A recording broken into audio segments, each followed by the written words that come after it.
আপনার মুক্তি। কবিগুরু রবীন্দ্রনাথ ঠাকুর। এক আছে মণি দিদি, আর আছে তার ঘরে জাপানি পুতুল, নাম হানাসান। পড়েছে জাপানি পেশোয়াজ, ফিকে সবুজের পরে ফুল কাটা সোনালি রঙের। বিদেশের হাট থেকে এলো তার বর, সেকালের রাজপুত্র।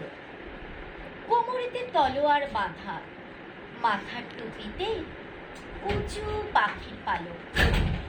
কাল হবে অধিবাস, পরশু হবে বিয়ে। সন্ধে হল, পালঙ্কেতে শুয়ে হানাসান, জলে ইলেকট্রিক বাতি।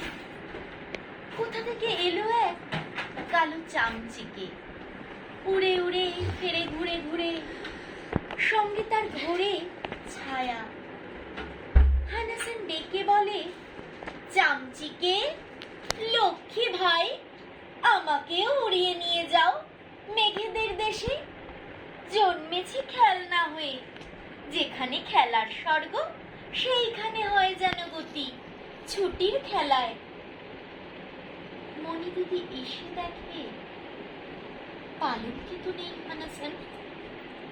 কোথা গেল, কোথা গেল? বট গাছে আঙিনার পাড়ে বাসা করে আছে এক ব্যঙ্গমা।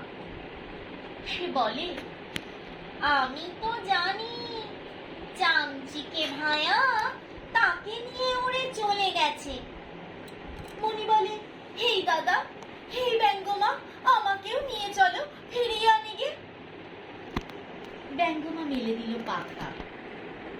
মণি দিদি উড়ে চলে সারা রাত্রি ধরে। ভোর হল, এলো চিত্রকূট গিরি, সেইখানে মেঘেদের পাড়া। মণি ডাকে, হানাসান,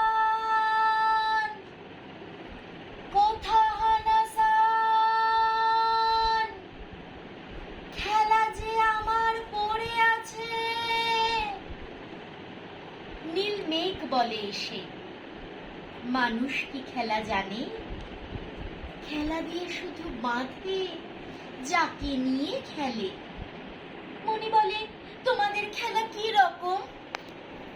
কালো মেঘ ভেসে এলো, হেসে চিকিমিকি ডেকে গুরু গুরু বলে, ওই যে দেখো, হানাসান হলো নানা খানা। ওর ছুটি নানা রঙে, নানা চেহারায়, নানা দিকে, বাতাসে বাতাসে, আলোতে আলোতে। মণি বলে, ব্যঙ্গমা দাদা, এদিকে বিয়ে যে ঠিক, বর এসে কি বলবে শেষে? ব্যঙ্গমা হেসে বলে, আছে চামচিকে ভায়া, বরকেও নিয়ে দেবে পারি। বিয়ের খেলাটা সেও মিলে যাবে সূর্যাস্তের শূন্যে এসে গধূলির মেঘে। মণি কেঁদে বলে, তবে শুধু কি রইবে বাকি কান্নার খেলা? ব্যঙ্গমা বলে, মণি দিদি, রাত হয়ে যাবে শেষ, কাল সকালের ফোঁটা বৃষ্টি ধোয়া মালতীর ফুলে, সে খেলাও চিনবে না কেউ। বাহ।